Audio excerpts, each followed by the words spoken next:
মা। হ্যাঁ বাবা, কি হয়েছে বল। মা, আমার মনে হয় আমি একটা বড় ভুল করে ফেলছি।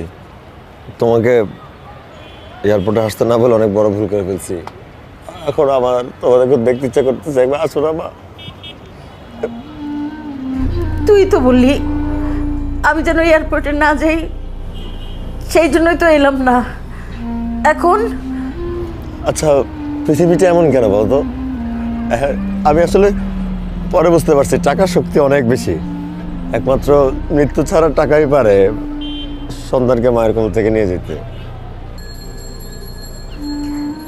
বাবা, তোর ফ্লাইটের তো মনে হয় এখনো 2 ঘন্টা বাকি। তাহলে আমি এয়ারপোর্টে চলে আসি, তোকে এক নজর দেখে যাই, আসি।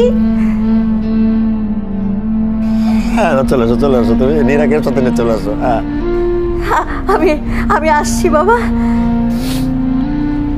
এই দে ফোনটা আমার কাছে। মা। বুবু, তুমি কি শুরু করছো? আমাদের আর সময় নাই তো। হ্যাঁ ঠিক আছে, রাখি রাখি, আমাদের অনেক কাজ কাম আছে ভিতরে। রাখো রাখো। হ্যালো ভাইজান।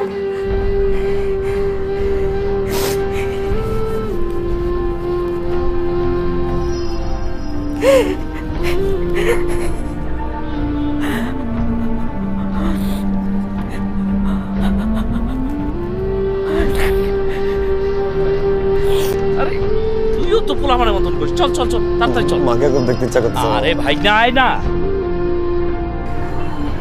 এভাবে হয়তো এক একটা গল্প নিয়ে নিজের প্রিয় মাতৃভূমি ছেড়ে অনেককেই প্রবাস জীবন বেছে নিতে হয়।